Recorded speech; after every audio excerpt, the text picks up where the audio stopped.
Hey, you beautiful people. Time for Q&A session, live Q&A session, answering all your questions that you have asked about leaky gut. So I'll be answering the questions like what are the symptoms for leaky gut? How long does it take to heal it? Some questions like, can I heal leaky gut while having methane SIBO?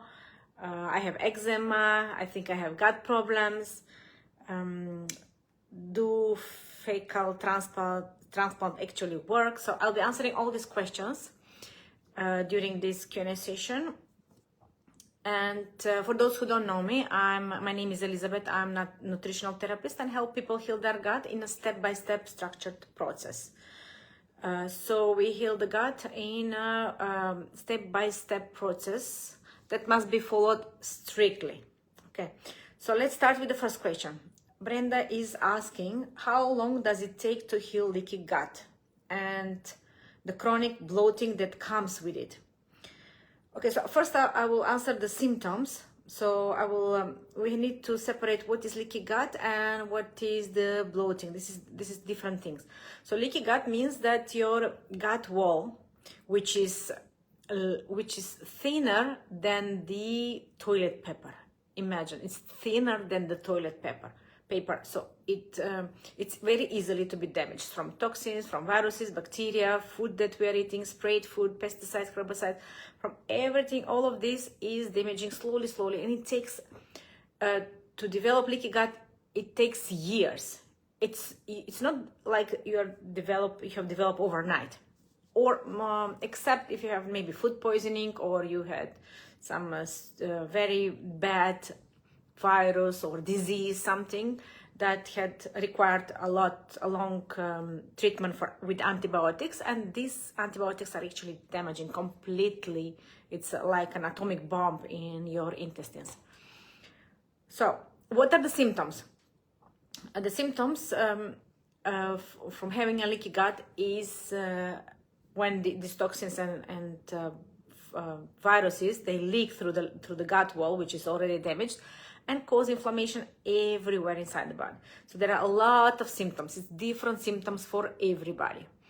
So it can be from skin rashes, from fatigue. The first symptom is actually fatigue. There is inflammation in your body. That means you feel fatigue, you feel tired, and your body is fighting something which has leaked through your leaky gut. And maybe back pain, kidney issues, UTIs, recurrent UTIs, brain fog, skin issues, as I said, maybe thyroid issues. Any symptom or autoimmune disease is caused by having a leaky gut for a prolonged period of time. But some people, maybe they don't have these symptoms, but they have bloating or SIBO or small intestinal bacteria overgrowth, which means you have more of the bad bacteria overgrowth in the small intestines, which is after the stomach. Okay,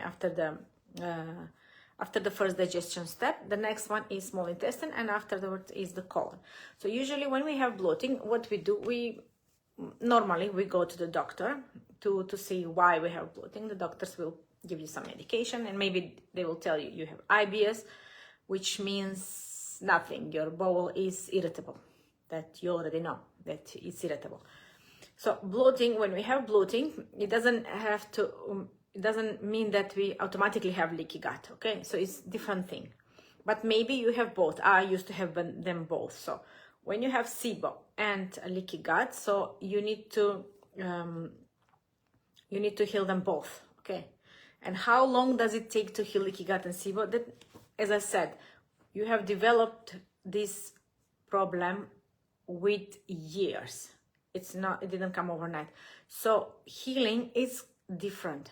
For the person who had maybe for a few months symptoms, the healing will be much faster. For the person who was sick for many years, maybe it can take longer. So if, let's say with my program, if following it exactly step by step, as we do it in the program, it will take, normally it should take like from few months up to a year maximum, okay?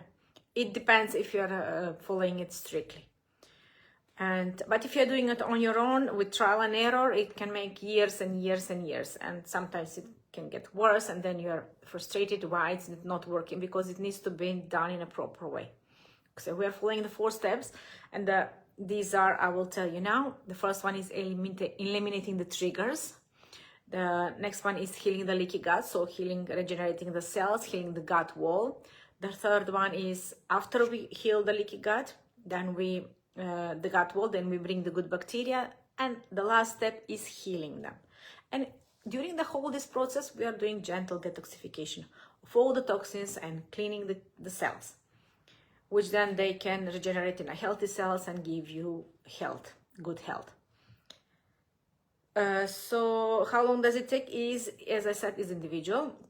The symptoms I explained for Cheryl. Symptoms may be different. It can start with the bloating, and if you don't fix the bloating for in time, then this bad bacteria which has overgrown in the small intestine can produce toxins, can produce the LPS and all these chemicals that are damaging for the gut wall, and it can create leaky gut with time. Okay. Then Ashley and Elena is asking, can a gallbladder removal cause leaky gut? The answer is no. So this is completely different. So removal of gallbladder, it doesn't have any effect on having a leaky gut. So leaky gut, as I said, is your gut, your colon, your intestines are leaking. So gallbladder is something, it's like a storage for the bile, which comes from the liver. So liver is producing the cholesterol and the bile and everything else that is working, and it's sending it to the gallbladder for storage. So what gallbladder do? When the pH in the stomach, when we eat some food, is in the right number, between 2 and 3 pH, where the proteins are digested in the stomach. So when the pH is right, then it sends signal to the gallbladder to release the bile. So the second step of the digestion is with the bile acids and digesting the fats and taking the fat soluble nutrients. That's the second step. But when the gallbladder is removed, then there is no more storage. So the bile goes straight from the liver, and it's constantly being released. So it doesn't have to do anything with the leaky gut. So it doesn't mean that if you don't have a gallbladder, you will develop leaky gut. It's not connected at all. But the question here, you may ask yourself, why was your gallbladder removed? Were there stones in the gallbladder? That means that there was clog there. Something was clogged. So the bile was not releasing bile. Maybe the stomach acid was not in the right place, right pH. So the signal was not sent. So it's all connected. And then we have a clog of cholesterol and toxins and everything were stuck in the gallbladder. They were not released, so you didn't eliminate them. Maybe you had constipation or something. So the question is why we have the gallbladder stones in the first place. So we need to change something. We were building these gallstones with improper maybe diet, with not doing detoxification and not living in a stressful life. This is all connected. Okay, but removing gallbladder doesn't cause leaky gut. Okay. Liz was asking, can I heal leaky gut while I have methane SIBO, or do you need to heal SIBO first? Yeah, I understand. So maybe you have symptoms, different symptoms, and one of them is SIBO. You have bloating. So you don't know whether to fix the bloating first or whether to heal the leaky gut next. And, you know, usually when we have some symptom, we are after this symptom and we want to fix this symptom, right? We don't want to feel bloating. We don't want to feel heavy and pain and, you know, distended. But the SIBO, having SIBO for a prolonged period of time can cause leaky gut and can cause another symptoms. And you will just chase the symptoms. What do you think? So you will just try to fix the symptom, the skin issues, or try to fix the fatigue, try to fix the thyroid issues or the bloating only. So you will never end if you're just chasing the symptoms. The thing is that healing this methane SIBO that Liz is asking is actually bacteria, more of the bacteria who are producing methane gas. So there is methane and sulfur, and so methane producing bacteria are normally causing constipation. So most probably you have constipation, And these bacteria are overgrown in the small intestine. So why the bile was not produced? That's the question we need to ask. So while the bile was not produced, allows the bacteria to overgrow in the small intestine and cause SIBO, right? So that one we need to fix. And when we fix the bloating, the SIBO, how long does it take? It can take, when I work with my clients, it takes 1 or 2 weeks and the bloating is gone. So if done properly, okay? So in the same time, we are healing the leaky gut. In the same time, we are addressing the inflammation. In the same time, we are addressing the sympathetic and parasympathetic, because all of it is interconnected. You cannot just go and fix one thing, only one thing first, and then you think that the rest will follow. So it's not like that. So we have to address all these things because they're all interconnected.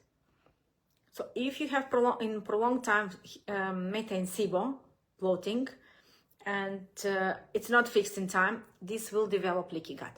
So this bacteria overgrowth will produce toxins and it will damage your gut wall, which is, as I said, thinner than a toilet paper. It's very fragile.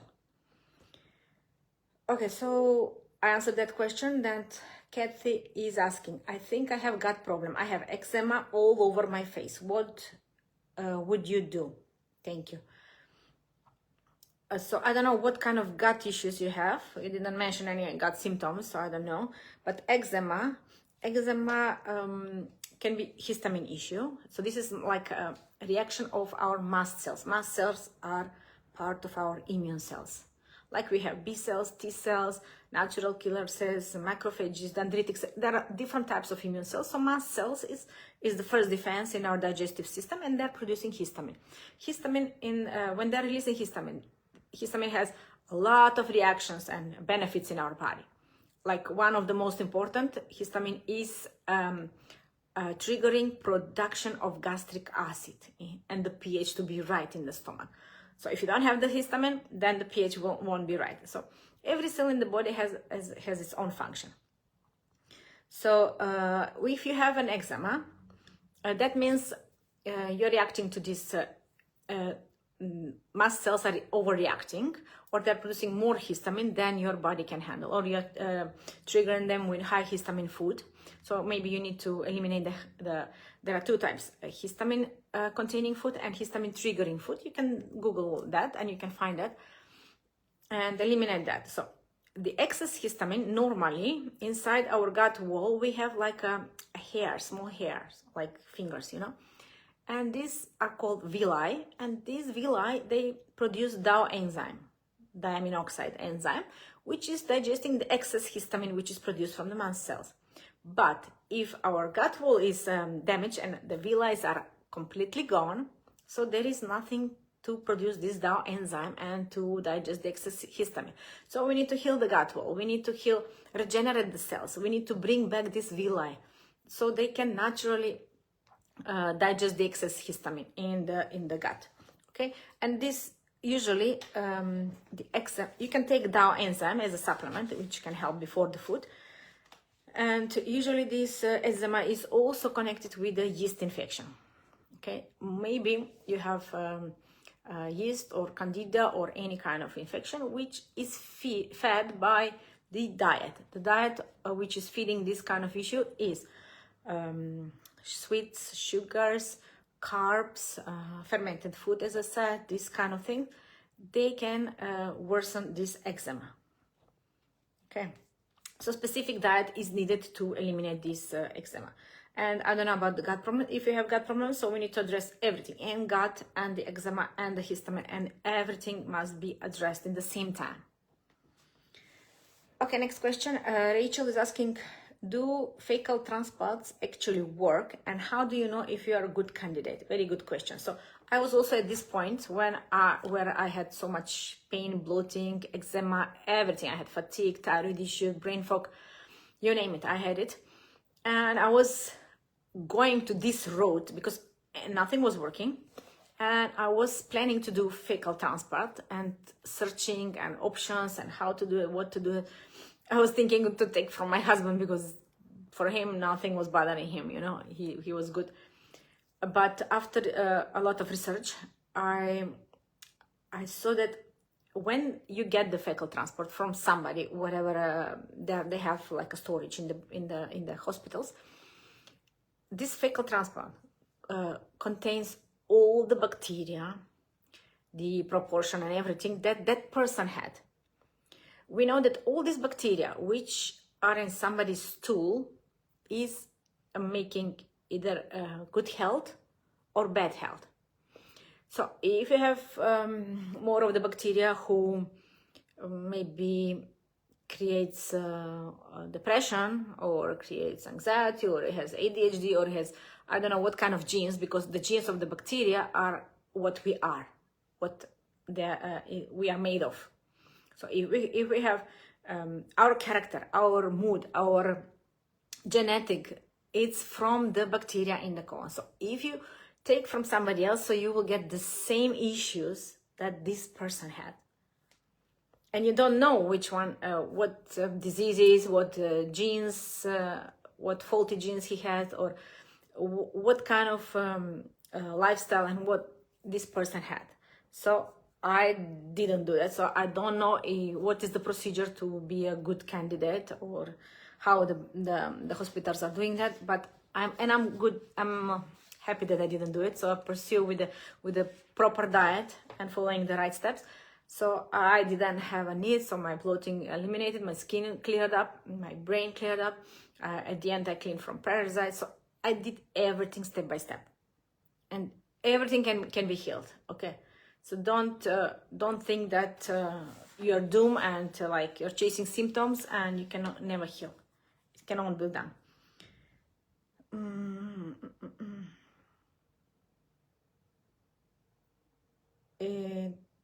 Well, there is one person, anonymous, who asked about the some parasite. Yeah, I just mentioned briefly. So parasites, we all have parasites. So don't think that you don't have. I thought I did so many tests. The test showed I don't have any parasites, and I thought I'm safe. But the parasites are living if the environment is convenient for them to live. So when a person has let's say SIBO, bloating or something, any disease, any symptom, that means there is unhealthy environment. So if there is unhealthy environment full of toxins and the bad bacteria who are also producing toxins and viruses, microbes, bad things, they like to live there and to thrive. And also they're like a living being, you know, it's pooping, it's making also toxins, creating also, you can create bloating, and it can create mood issues, parasites, especially when there is a full moon. Most of the time on the full moon, you may catch yourself being more angry or more irritated. This means that you have parasites. So you have to clean the parasites.